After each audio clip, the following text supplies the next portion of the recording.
আসমান জমিন, একটা টাকাকে খরচা করার আমার অধিকার নাই। ওটা আমানত, যাকে দিতে বলেছে তার কাছে পৌঁছে দিব। আর একটা টাকা আমার 100% খরচা করার অধিকার আছে, সেটা আমি খেতে পারি, দান করতে পারি, চা খেতে পারি, মিষ্টি খেতে পারি। এটা হলো মালিকানা সত্ত্ব টাকা। তো এখন দুটো বিষয় আপনাদের সামনে ধরেছি।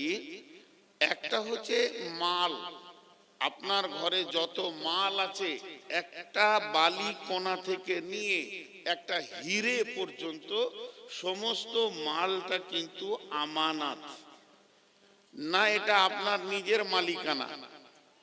যদি আপনি মনে করেন যে এটা আপনার মালিকানা সত্ত্ব, তাহলে আপনি ভুলের মধ্যে আছেন। এটা হলো আমানত। এই কোরআনটা আমানত আছে না, কোরআনে আয়াত যে আমি এই আমানত, তো পাহাড় ভয় খেলো নিল না, সে আমানত গচ্ছিত মানুষ নিল। তো ওয়াহামালাহাল ইনসানা ইন্নাহু কানা জালুমান জাহুলা, এই জাহেল কম বুদ্ধি লোকেরা নিল। তো এটা হলো গোটাটাই আমানত। কেন এই আমানত বলি এত মাইক, এত জালসা? এটা রসুলের কাছে নাজিল হয়েছে, রসুল পৌঁছিয়ে দিয়েছেন সাহাবীদেরকে, সাহাবীরা পৌঁছাতে পৌঁছাতে পৌঁছাতে পৌঁছাতে এখন বিলকুমারী মাদ্রাসায় পৌঁছিয়েছে।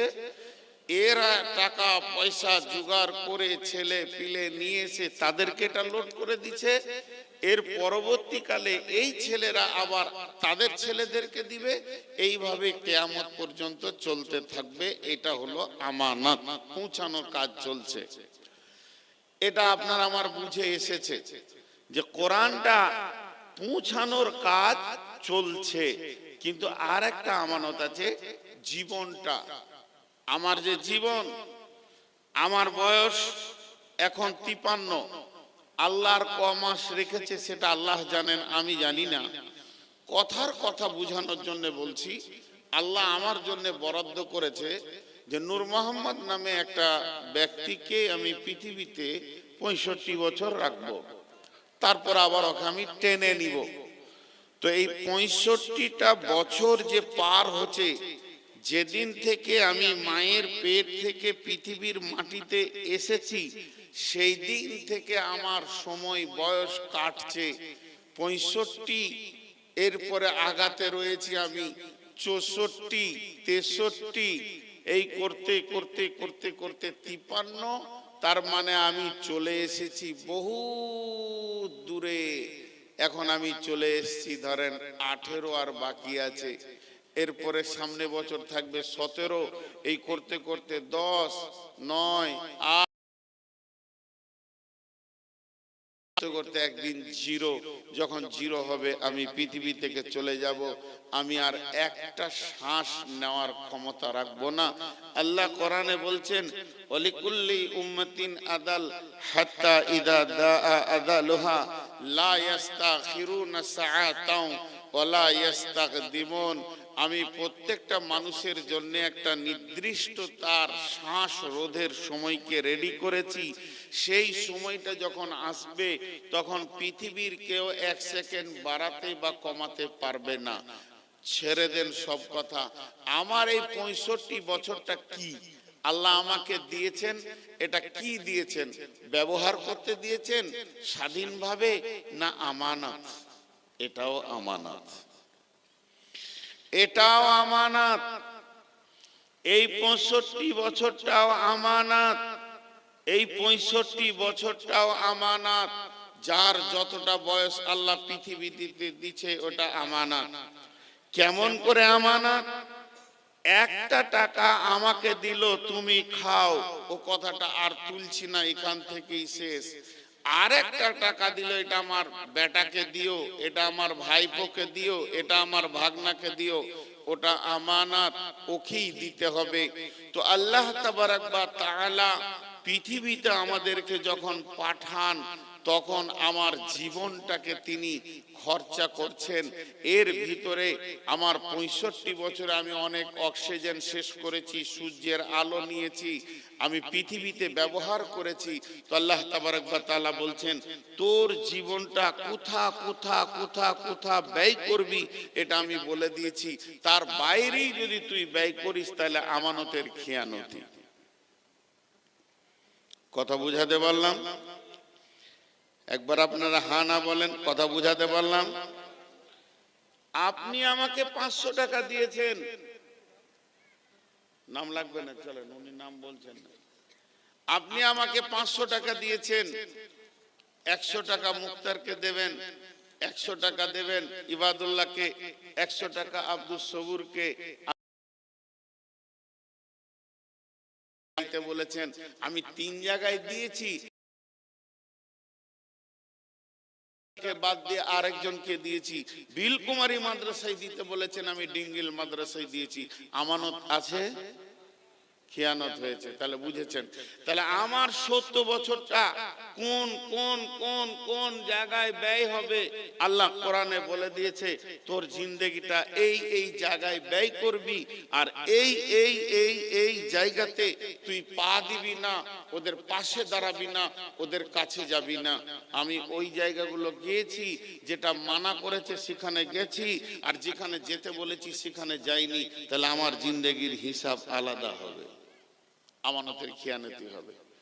সকলে একবার আমার সঙ্গে কালেমা শাহাদাতের সাক্ষী দেন।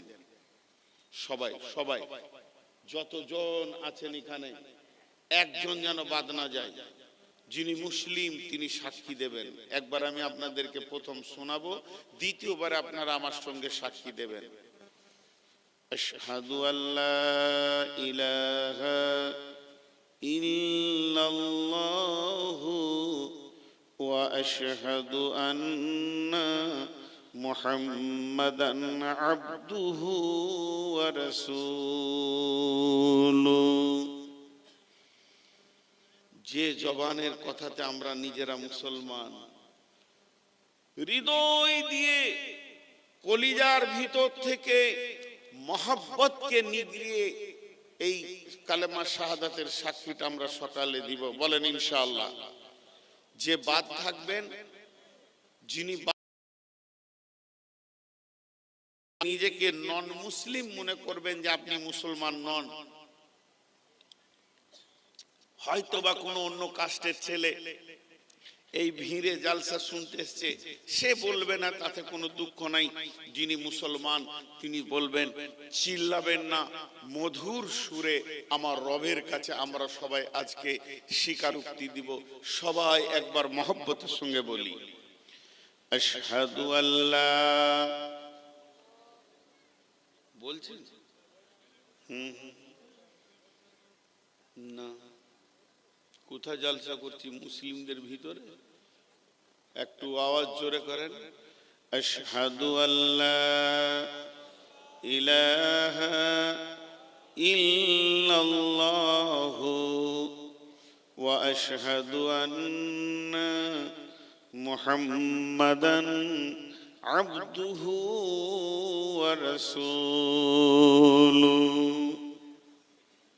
আহা, এতগুলো মুসলমান যদি একবার মধুর সুরে বলতেন তো আওয়াজটা কেমন হতো, কেমন আওয়াজটা হতো। এটা আমাদের জীবনের সবথেকে মূল্যবান কথা, কালেমা শাহাদাতের সাক্ষী দেওয়া। জি, এই কালেমা শাহাদাতের সাক্ষী দেওয়ার কারণে গলায় ছুরি চলে গেছে, তাও কালেমা থেকে ফিরাতে পারেনি সাহাবীদেরকে।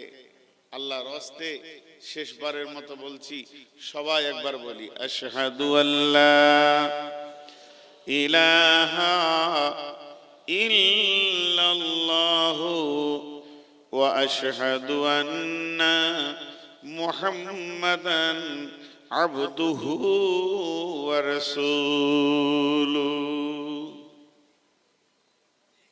কে কে পড়েন নাই হাত তুলেন, যে পড়েন নাই হাত তুলেন।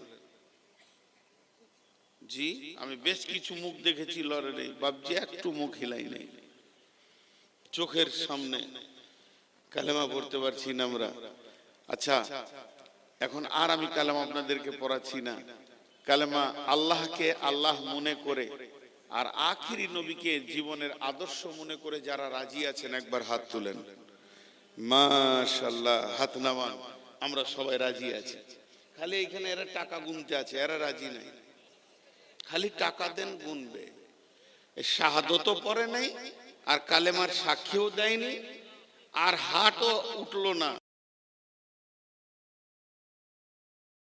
আজীব ব্যাপার। তার মানে আমি একটা ভেড়া বকছি, আমাদের হুঁশও নাই। যে কটা দাঁড়িয়ে আছেন পা গুলো ধরছি, বসে যান, আল্লাহর রাস্তে বসে যান। আপনারা খুব ভালো মানুষ, দামি বংশ থেকে এসেছেন, বুঝতে পেরেছি। আপনাদের বাপ দাদারাও সব আল্লাহর ওলি ছিল, জীবনে কোথাও বসেনি, লোকের জান জ্বালিয়ে খেয়েছে। বসেন, এবার বসেন। এইটা কেন পড়ালাম, এবার আমার বায়ান শুরু হলো। বন্ধুরা আমার, যখন কোন ব্যক্তি কালেমা শাহাদাতের সাক্ষী দেবে, ওই ব্যক্তিটা আর স্বাধীন থাকবে না, সঙ্গে সঙ্গে পরাধীন হয়ে যাবে।